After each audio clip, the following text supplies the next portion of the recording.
Braydan, thank you so much for taking the time to be on the show here today. First of all, again, congratulations on Sendoso. We were just talking in kind of our green room here about how you've been at it for 8 years, and it's a long journey, but you've really become a staple and the leader in this category in our space. So yeah, man, congratulations. Yeah, thank you. It's good to be here. I don't know when 8 years happened. I mean, you and I met, I think, when I was in like my early 20s, and so I feel like we're all getting, like as you get older, you get smarter. But I think like time, it's amazing how like fast it's gone. But it's been a fun 8 years for sure. You always hear that adage, right? Like that life is short and it goes so quickly. And I think as time progresses, I feel the same way. I just turned 42 and I'm like, what? What is Like going what? on here? How did that happen? Yeah. Like, there's like I think it's funny when like problems come up and like problems that I used to like freak out about when I was in my 20s. Now I'm like I've seen this a bunch of times. I feel like when you're working in like your late 40s and 50s, you're like it's nothing to stress about. Yeah, we all get through it at some point, so I think it's all gonna be okay. totally. I've been reading Think and Grow Rich by Yeah, Napoleon Hill, which ironically I never read. And so I just picked it up recently. And one of the chapters is focused on faith, and I was like, boy, faith is just something that that is a lot easier, I think, these days, to your point, when you've seen it a couple of times and you're like, you know what, we'll get through this, I'll figure it out one way or the other. So that's really yeah. what stands out to me. I always go back to like I feel like I've read so many books that like are about like the world of selling and entrepreneurship, but I still always go back to Let My People Surf, like the Patagonia founder. Just a guy that never wanted to build something, just ends up in this this like world of Patagonia. He's like just treats his people the right way, which I don't know. I feel like I've read that one at least a dozen times. It's a good one if you haven't read that one. Awesome. No, I gotta pick that one up. Some would argue that if you are in a state of receiving and your vibration in this body maps to that peaceful flow state, that things like that will happen to you even when you're not trying. So Yeah. I've heard that a lot. But speaking of the journey, tell us a little bit about this founder journey. Building Sendoso. What is that origin story? And then I guess before that, like, what inspired you to pursue the business? Yeah, I mean, like I'll tell the story a bit differently. I think that like when I was younger and first went into tech, like I always knew at some point I wanted to try something on my own. Like I grew up in a household where both my parents had their own businesses. My dad ran like a landscape company. My mom was a florist. And so I saw them like go through the struggles of that, but also like the joys of that, where you learn like every dollar that you make is so important. Every customer that you have is so important. So I always knew at some point I would try something. I didn't know when it would be.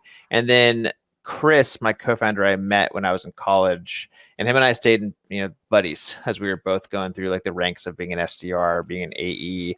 And like one night at a bar, he pitched me on this concept of like, hey, like let's like try gifting. I think it's going to be a cool way to like build relationships like when you're remote. Because like at the time, like events were turning more into like virtual calls, and he was like, what if we try this like direct mail gifting thing and see if we can scale it? And we started with sending coffee, and like that was just a very simple way to say thank you or get in front Mhm. of somebody. And we rolled it out as coffee sender, gave it to all of our sales buddies as like a thing to send and try. And like the very first month, like it caught on like really fast. Like, and we were like, ah, shit, we're going to be rich, like coffee gift cards. But I don't think we realized that like margins of like buying an e-gift code and reselling them for the same price wasn't very good. And so we were like, okay, we got to figure out what else we can send that just, not just e-gifts or coffee. And so we started adding things to it, switched from coffee to like a bunch more stuff, from like physical things, different e-gifts to Mhm. direct things. And we hit it at the right time. I think that like so many people were looking for ways to reach out that weren't just like Mhm. a simple email cadence, and account-based marketing was like the new thing overtaking marketing and sales, and we were there as like a personal experience of sending stuff. So I think that it was the right time. We plugged into the right tools. And so I think if you're to ask like from origin story, like, was it all just luck or hard work? I think a lot of it was luck, and a lot of it was of course hard work. I mean, you're constantly working still, but like it was the right time to have a platform that helped folks send gifts, to help folks kind of stand out from all the digital noise that we get every single day. Yes. Well, especially now, right? There are all these spam filter Yeah. updates and things like that. And, you know, was there a specific time you talked about like integrating into existing tools? I'm assuming you're talking about like existing platforms, CRMs, sending sales engagement tools like maybe Outreach or SalesLoft. Was there a specific time that you just knew like, oh boy, we're on to something beyond just coffee and that taking off? Yeah, I think so. We never wanted to be like the platform of record. We never felt like that was necessary. And like growing via partnerships just made more sense to me. Like, and I was a salesperson, like I always did it like as like the lazy sales rep was like, even though it's not really lazy, like having relationships with partners helped bring deals to you. And so you basically were able to like take your, one demo, educate other people on like what you were doing, and they would bring you deals. And that always made more sense. And so when we started Sendoso, it's exactly what we did. We're like, why don't we spend more time with Engagio, with SalesLoft, with Outreach? And they were all building their ecosystems at the time, and they all wanted to be this platform of record where the salesperson and the marketer spent all their time, like beyond Salesforce. And so we were like, cool, we don't want to compete with that. Like we want to give you a tool that helps a person spend more time there while plugging in gifting into their cadence or into their sequence or into their flows or whatever have you. Like that worked out well because that's like was like the right place, right time for those guys. And like that was like big on the sales side. On the marketing side, Mm. Marketo and Eloqua and all those tools was the same thing. Like they all wanted folks to spend more time in their tools, and we were happy to oblige by being the plugin for them to plug gifting into like whatever they were building there. Quick question. This is more like a bit in the weeds, but I'm just curious of what you perceive or think the impact of Slack has been on that ecosystem and the workflows. Yeah, I think that like for us, we built like an e-gift thing early, and like we originally built that with the intention of living in Slack, because like if you wanted to send somebody an e-gift, it could live directly in there. Now there's a bunch of platforms that do that. Like that was the original idea of like having like a URL you could like copy and paste into Slack, because I was like probably a late person to Slack, because like I still used email, and then like Chris, my co-founder, was like, dude, we got to use this thing, like it's like we can communicate faster. And so finally I kind of caught on, and like I feel like now probably 90% of my communication internally is all via Slack. And so Mhm. we wanted to plug in an e-gift there that just made sense. Or like as going through COVID, everything was like a plug-in there for like tracking. So like no longer were folks looking at their email; they're looking at like what was going on in Slack, what Mhm. notifications they were getting. And like if we hadn't plugged in there, I don't think we would have survived, because like I might have like 600 emails right now, but my Slack is like clean because I check Yeah. that more often. Yeah. Awesome. Yeah. What did product marketing, or I should say, product market fit look like for you? I'm talking to product marketers all the time, so Yeah. that came out. But yeah, product market fit. Did it look like something very specific for you? Yeah, I mean, we had it really fast, because like so like we could the calls we were having with marketers early days were like, do you send out gifts? And everyone was like, yes. And we'd be like, great, like how do you do it? And like, oh, like I have all this swag under my desk, or I have like a swag closet in my office. We're like, we absorb that for you. Because like I guarantee you can't tell me like how many t-shirts you have that are mediums that are there until you go there. You're like, oh shit, I don't have a medium t-shirt for the new hire.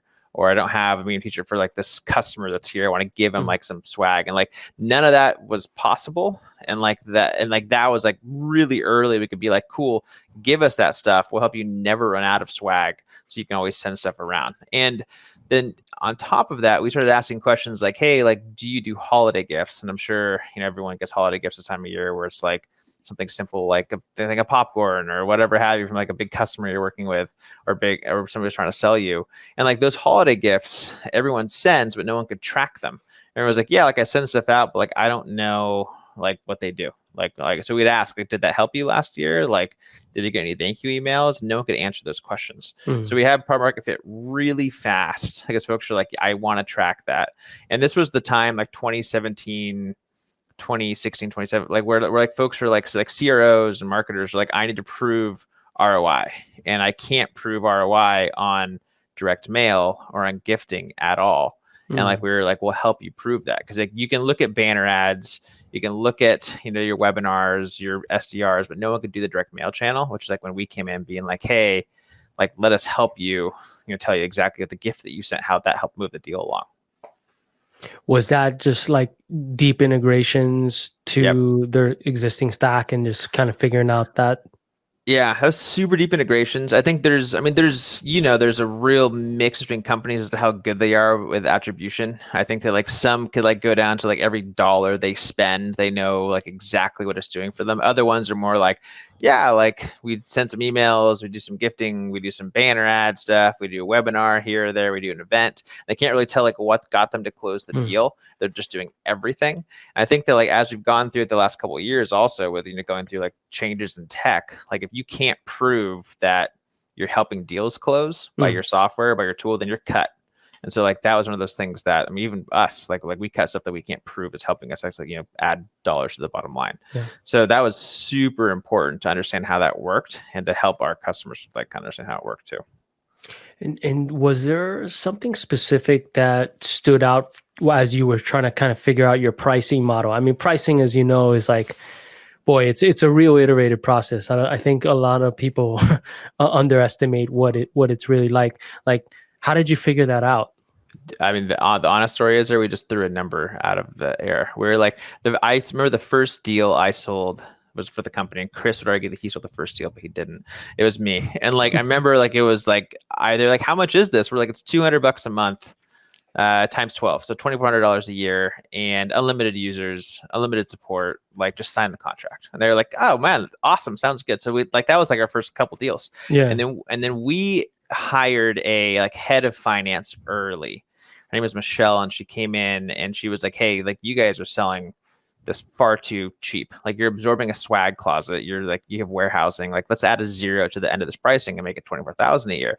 And we're like, never gonna work. And like the very first day we changed that, we sold the deal for it. We're like, oh shit, I guess it did work. So like the science behind it was honestly like not really there. I mean, like if I could go back and do it again, I probably would have had more conversations with early customers being like, hey, like, I'm not going to change your pricing, but what would you have paid for this? Yeah. Because like we weren't asking those questions. We just kind of threw a number out of the air. We're like, yeah, $200. That sounds good. And like, we didn't know. And that's something that I think that hopefully companies are starting today. They're having those conversations with early customers being like, so did we charge too little or too much? Like, I don't think there's a really good equation for it just Yeah. yet. Well, I think it's a testament to the business and the value you bring. Like, so many Yeah. of us out there are really sort of trying to figure that out. We're trying to displace maybe an existing tool. Like, to your point, like folks literally had swag underneath their their desk. So you really brought a whole new paradigm. And I think what it sounds to me like is like the attribution piece as well. Being able to tell that story was so worth that 24K plus, right? Yeah, I mean, like it was something that we never thought. Like, let's walk behind me. Like that's something that we never the pricing change was one that we were like, okay, like we'll give this a shot. But I think it's important to be able to change that. Like if it wouldn't have worked, like maybe Mm, something else would have worked. And I think that like having early conversations with your customers, with your advisors, I think is important to figure out what works and what doesn't work. And we were always good at that. We're always good at like asking for help. Like things we mm. didn't know, we're like, we need help here. I think that's important. Yeah. That really resonates with me pretty deeply because I think sometimes we think because we've seen a movie a couple times that we know the answer, and the reality is that you know things change all the time, right? And sometimes I think you need to be reminded of the fundamentals. It's like sales, right? Like, I think the top salespeople I know constantly revisit fundamentals, and LeBron James, right? He's out before a game, I think 3 or 4 hours shooting around the basics, right? To Right. to really be awesome. I think you have to. I mean, I don't like who's ever listening to this. Like, I think like if you're like a founder, or like a CEO, or even like someone who's like been in the game for a while. Like, when was the last time you did a demo of your product to like a prospect? I think it's always important to go and do that every once in a while. And like Yeah. Chris and I do it a lot. So I think like one, like that's my background, but like two, it also helps you like stay relevant.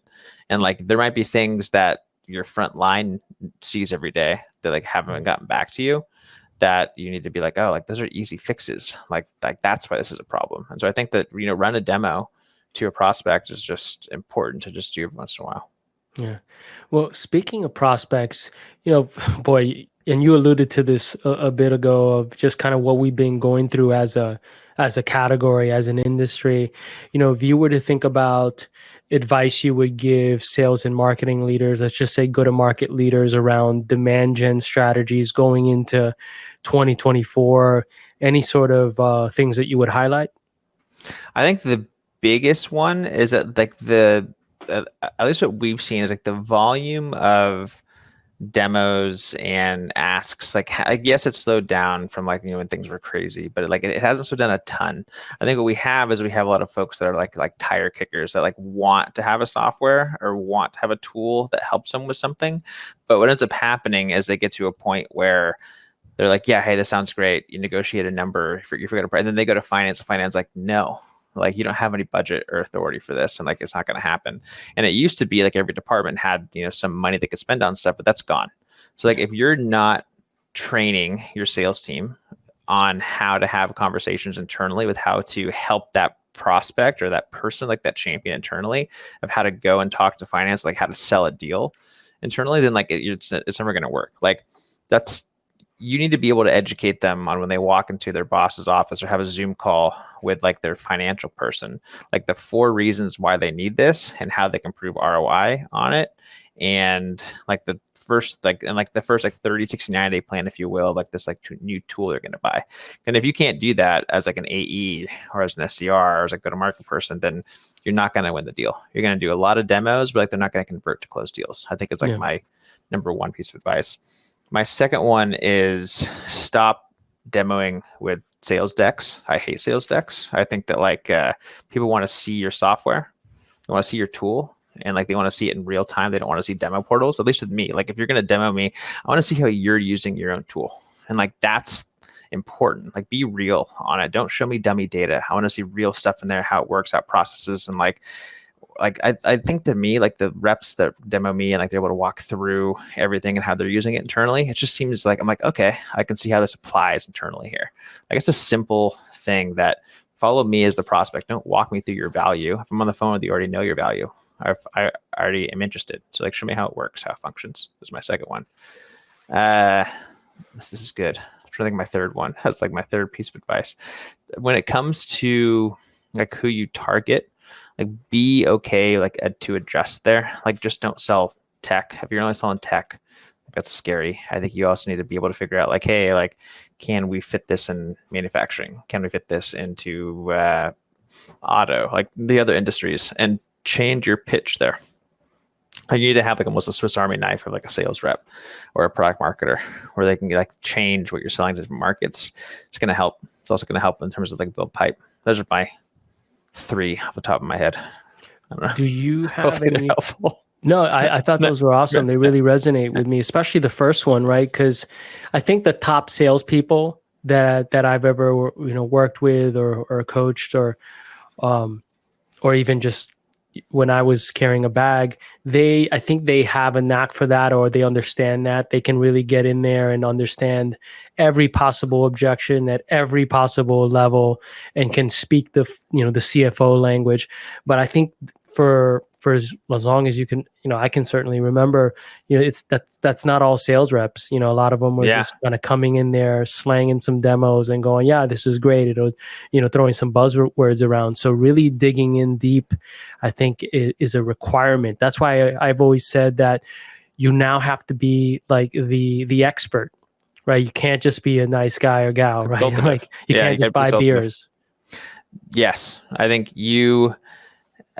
it's you're not selling one person anymore. You're like it's all committee buying. Unless your product costs $2,400, then I think that maybe you're selling one person. But like most of us are selling, there's a handful of folks you need to get on board, and like you're only going to talk to like 1 or 2 of them, and you need to be able to figure out and educate those folks so they can educate the team internally. Awesome.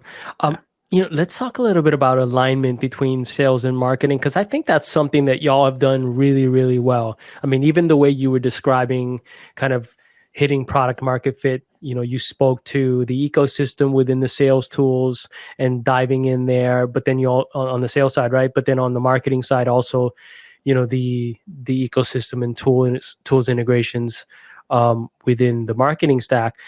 But when you have a customer who buys Sendoso and now has to set it up within the sales and marketing effort, and then or department, and then being able to actually get them to use it on a consistent basis, in my experience, take some alignment between those organizations.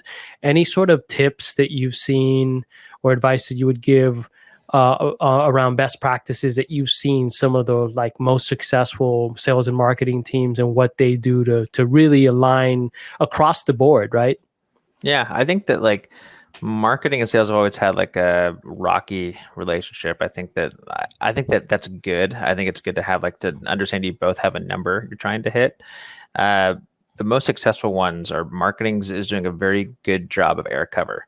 Like they're doing webinars, they're doing large scale events. They're doing things where they're getting the name out there of your company at scale. So they're making sure that everyone's very aware of like what it is you do, what it is you sell, and like it's not like they're pinpointing directly accounts. They're just like, hey, let's go to a big event. Let's have a booth. Let's make a splash there. Like that's important stuff to do. And then sales needs to be the ones that like once someone drops from that, being like, hey, like I saw you at ABC conference, like I want to learn more. Then that sales rep needs to be one empowered as to what the message was and like why they're reaching you, and two, being able to like walk through the system and like learn from them too. And I think that like those is a good starting point. The more powerful stuff, the ones that work the best, are where the salesperson is also empowered to like do some marketing of their own. So I think that like where sales reps have like an agency they work with, they know a couple of good deals that they close, or they have a good relationship where they can ask for referrals. Like it's almost like they're building their own business internally. I think are like the most successful orgs where they have a relationship with marketing, where they're like, hey, I want to go and target this event because I sold 3 or 4 deals that are this industry. Like, can you help me market to that? Where there's that kind of back and forth. I think it's most helpful. That's tough to scale as you get to like really big, but I think that that's like the most successful ones I've seen is where like it's happening on both sides, where sales can pinpoint and marketing can do like big air cover stuff. There's a leadership component that kind of stands out to me, just because I've seen like marketing organizations who have been really great at doing events and things like that. But then sales doesn't follow up, right? Yep. Or doesn't follow up properly, or doesn't is not tasteful they might just stick some SDRs doing some crappy messaging, right? And what I found that is that sometimes there's like ego, and there's also misaligned OKRs or goals, and then it's that human stuff that is really getting in the way between two organizations or two teams that are really, really good, but they're just getting in each other's ways, right? Have you seen any of that? Yeah, I mean, Just like kind of, where marketing is like we're crushing our numbers and sales is missing their number. It's like yeah, marketing's like, hey, we had an amazing quarter. It's like sales is like bullshit. We only got to like 80% of our number, and like we didn't yeah. have enough leads from you. I think like if that's happening, like that needs to realign on your sales and marketing team. It's like the wrong leads are being sent over. Like, but that's where the rockiness is okay. I think that like if your sales leader could be like, hey, like the deals or the demos that are being requested are way off ICP, and like here's why. And like if they can ask the marketing team to attend a demo or two and learn, like, hey, like, and if that back and forth isn't there, then that I think that like that's a rocky relationship that you got to fix, especially like if you're from the CEO level.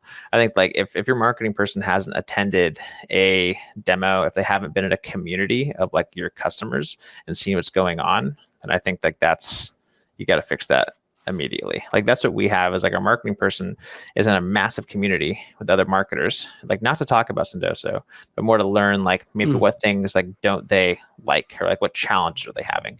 And she might come in and be like, hey, listen, I think we should target these types of companies, and tell my salesperson that. And the salesperson here might be like, okay, like we've seen some success there. Like that back and forth needs to happen. If it doesn't, then I think that you're going to end up in those situations where marketing or sales is like hitting a number and the other one's not.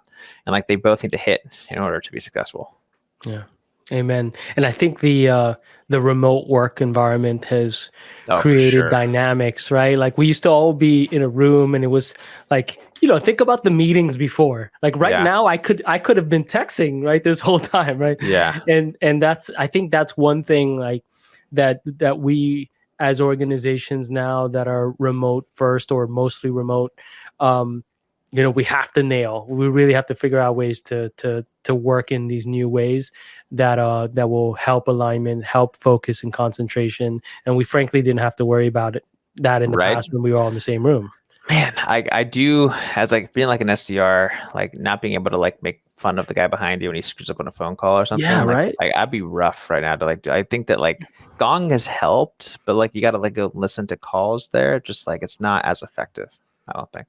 Yeah, well, that whole team sport dynamic that sales very much was, right? Like the sales pit is just not there. Now I know there's a couple for the folks out there who are saying, no, there's tools that allow for that. Sure, no, I totally get that. And I think there's some Yeah. organizations who've been able to really leverage that. But I can't tell you, like there's a lot of serendipity that's lost. The water coolers, the playing around, the listening to, Sally when she just closed the deal and she jumps up and down. You can feel that in the room, right? That those things I think are missed. But I Or think like we'll when you figure it out. like the gong ringing when you close something. I think like a lot of that is non-existent, which was like all like sales like moments that like we all have that were. But I think that like there are things that I help that solve for that. But I think that there's getting together at least every once in a while. I think is important. Yeah. Awesome. Well, let's talk a little bit about the future of Sendoso, because again, y'all have really been crushing the space, and what is sort of the future also from your perspective of the gifting and direct mail space? AI, man. No, I'm just, Yeah. I'm just kidding. I'm just kidding. So the big thing for us, I think, is we have a ton of data through like 8 years of gifting. So we have sent a bunch of stuff to a bunch of people, and like we haven't really used that data enough where like we can actually like start to recommend gifts to certain people. So like if you're targeting a CMO, for example, like what's going to work? Like what's the right time to send something? What's that right gift? What's that right price point? And so like for us, like we're getting into a more not as like a suggestion engine, sure, but it's more like a recommended type timing and recommended type gift. And so like there is like an AI component there. I mean, like, hey, like you plug in like chat GPT-4 can help you write messages now. It's like that lives there. But like that's kind of I think table stakes these days. I think it's more based on like when do I send this? What's the right step in the sequence to send a gift?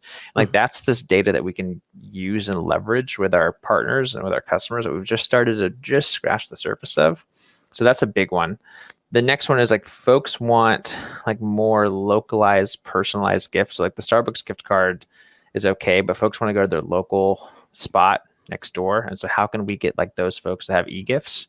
And how can we plug into like Square systems and Toast systems and things like that? I think it's a big one for us too, like having more personalized type e-gifts. And then like one of the big ones that we've talked about forever, it's always been on the roadmap for like 3 years, is a credit card that comes out where it's like a Sendoso credit card where you have access to like your account balance. And when you take somebody to dinner or lunch and like that, like you swipe that and that information pulls directly into your Salesforce. And so like that's the information where like that makes sense. If I have a budget as a sales rep, I have $300 a month to spend on gifting. Why can't I have a credit card for that I can use to buy drinks for my prospects if I happen to be in person somewhere? And that pulls directly into my system being like, hey, I went here. This is what I spent. So like that's I think the future of gifting. I wish and hope Sendoso is the one to pioneer a lot of that like kind of processing stuff. But I think gifting will, once we're tracking all of it, not just things that we're mailing, but things you're doing at a conference, I think are important too. Wow, dude, that's awesome. I just envisioned like a physical card, where that you can use, and then that integrates into like your expenses. Let's call it the Expensify accounts and all that. Very cool. That's one of the big ones. That's the plan. Awesome. Well, congratulations again. Thank you so much for your time. Very much appreciated. If folks wanted to follow you on social media or maybe learn more about Sendoso, although I'm guessing everyone in the audience, unless you've been living under a rock, is aware of Sendoso. But I know you, as you mentioned just a second ago, there are a lot of really new and cool emerging functionalities coming out. What are the best like handles or URLs to reach you? Yeah, so I'm the only Braydan Young on LinkedIn with the spelling, so you can easily find me there. So like that's one good place. Then my email is Braydan@Sendoso, so I mean email me. I think I'm happy to. As I said, I'm not as fast as emails. It was Slack, but we'll start with email. Let's see how it goes. Awesome. Well, I think that's probably one of the reasons why folks love Slack so much, right? The spam is not there. Yeah. Awesome. Well, dude, thank you so much, my brother. It's been great to see Thank you. you. Hopefully, it doesn't take another 10 years to see you Right. again. Happy holidays. And yeah, have a great day.